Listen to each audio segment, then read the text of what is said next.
To win the title of King of Pranks, Nelson challenged Bart to a competition. Whoever's fruit rolled the farthest would win the contest. Millhouse suddenly grabbed a grapefruit and threw it out. However, because he used too much force, the grapefruit quickly overtook the other fruits and rolled under the brake pedal. What the? It burns! I can't see! Stay calm, kids.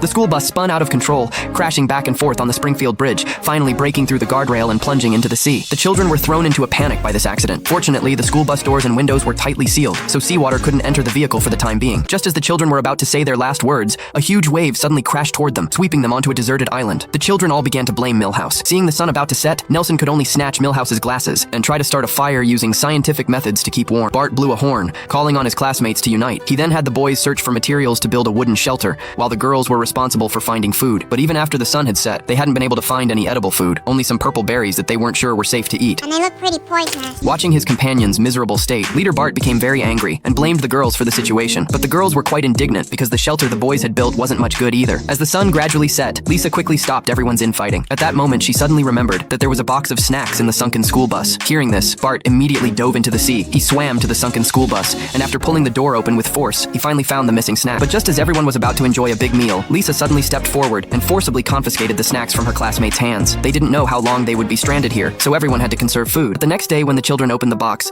they discovered that all the snacks inside had disappeared. However, countless wrappers were scattered around Millhouse.